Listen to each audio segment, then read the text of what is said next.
Hello and welcome to newshour, live from the BBC World Service studios in central London. I'm Tim Franks. The military commander of rebel Tigrayan forces in Ethiopia tells us they've made a tactical withdrawal to bring about a ceasefire and full peace talks. Is that plausible? It's our top story. Just weeks ago, rebel forces in Ethiopia were on the offensive, taking territory, sounding bullish and confident. Some even predicted on this programme that they could, should they wish, march into the capital Addis Ababa. Sure, why not, as one spokesman for the Tigrayan forces put it to us. Now, though, the picture is very different. Those same forces have announced an almost complete pullback to the northern province of Tigray itself. A strategic withdrawal, their leaders are calling it, in the hope, they say, there'll now be a comprehensive ceasefire and full peace talks. The federal government under Prime Minister Abiy Ahmed have another view altogether. Tigrayan forces are, they say, on the run. This is not a managed retreat. It is, in fact, a rout. We'll get an expert outside assessment in a moment, but first let's hear from one of the major players. He's Tsadqa, former Chief of Staff of the Ethiopian National Defence Force, now a member of the Central Command of the rebels, of the Tigray Defence Forces. How is he seeing this very changed battlefield? The bulk of our forces are inside the constitutionally recognized part of Tigray. There could be some forces still traveling to Tigray or some forces posted for security purposes, but the bulk of our forces are inside Tigray. Mind you, we have taken this political decision and the withdrawal operation at a time when the whole of Western Tigray is under the occupation of Eritrea and Ethiopian allied Ethiopian forces. Some forces of Isaias are still in some parts of northern Tigray. Their commanders are planning operations in Addis Ababa. Their mechanized experts are commanding Ethiopian mechanized units. So we have decided to withdraw, and we have withdrawn the bulk of our forces into Tigray on the consideration that we want to give peace a chance. You say that this was a political decision, this move back into Tigray of pretty much all your forces. There have been lots of reports that actually what has driven you back has been the military successes of your opponents, in particular the use of combat drones against your stretched supply lines into Amhara and Afar and down the road towards Addis Ababa. That has been a big part of the reason why you have withdrawn forces, isn't it?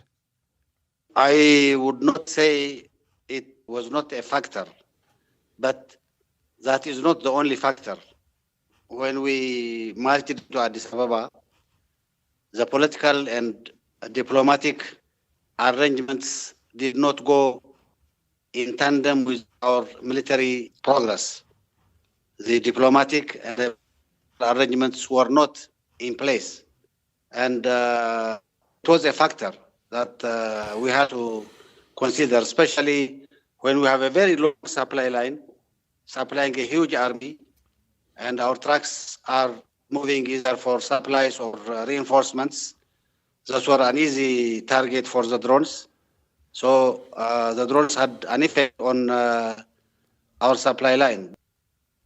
There are forces opposed to you who are currently in Western Tigray, that you also say that there are members of the Eritrean army in northern Tigray.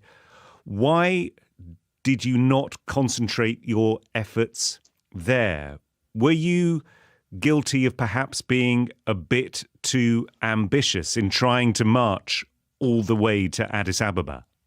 No, I think it has to be clear from the outset that there was no intention to march into Addis Ababa We were ambitious in the sense that we wanted to finish the war as soon as possible. In our thinking, march towards the south, and at the same time bringing the political coalition as possible, pressurizing the Ethiopian government for an all-inclusive, negotiated political settlement, we thought would be the shortest path to bring an end to the predicament which we are in. You've talked many times about your desire for there to be an all-inclusive political dialogue. How far do you accept that the Tigrayan People's Liberation Front has a feared reputation in much of Ethiopia because of its 30 years in power, and also, more recently, because of the documented human rights abuses that fighters in your name, fighters with the Tigrayan Defence Forces, have carried out and that have been documented by human rights groups? Summary executions, rapes, and other possible war crimes have been carried out by Tigrayan rebel forces in Amhara and Afar. Do you accept that that means that as far as a lot of the Ethiopian population is concerned, the TPLF is to be feared and it is to be defeated? The war that is being waged in Tigray is a war of resistance by the people of Tigray. The Human Rights Commission in Geneva have decided to put an expert group to inquire into the human rights abuses all over Ethiopia, including human rights abuses that has been done allegedly by the fighters in Tigray. We have welcomed it. You are asking me about what the TDF forces have done inside Amhara and Afar. But the atrocities that has been committed in Tigray are much worse. If at all there is any atrocities committed in Afar and Amhara, the atrocities that has been committed in Tigray, both by Ethiopian forces and by external forces, forces of Eritrea, is huge and appalling. So the only thing that I can say is what has been decided on Geneva is the first right step. Let an independent inquiry go into the process, bring the facts together, to the surface, and then that will be the basis for any judgment. That was Tsadqa Gebreselassie, Chief of Staff former Chief of Staff, the Ethiopian National Defence Forces, now with the Tigrayan Defence Forces. Alex Rondos is a former European Union Special Envoy to the Horn of Africa. What does, in particular, the use of drones and the involvement of outside powers say about the Ethiopian conflict? It's catastrophic in its implications. In effect, we run the risk of having a Syria or a Libya in the middle of Eastern Africa, in a country of 100 million people. Suddenly, whoever began this conflict, this famous police operation, has turned it into something that is potentially an ethnic civil war that is now being weaponized by foreign powers in Ethiopia. Once you begin that, you don't pull out fast. I think this is one of the most dangerous things that could have occurred, and an act of the grossest irresponsibility, both by those who've invited those powers in and those powers in the manner in which they've acted. I could not be more unequivocal, I hope. And everyone in this region who surrounds Ethiopia is shuddering with fear. They won't say it. I will say it for them. If Tigrayan forces have now pretty much withdrawn to Tigray, and assuming, and maybe this is an assumption that is just wrong, that federal forces won't do what they did earlier this year, which was to go and take the Tigrayan regional capital, Mekelle, and then fail to hold it, could there be some sort of stasis on the battlefield which then could lead to maybe some sort of ceasefire, some sort of negotiations? Yes, I think, first of all, that we're at a fork in the road here. Either all the parties decide that this country can no longer afford to hemorrhage in terms of blood and treasure, or they will proceed to continue fighting. If it goes down the latter path, what we will see is a pincer movement of government forces, but especially the aerial capacity of drones, and probably Eritrean forces marching in. If they do, I fear it will make what happened a year ago, December, January,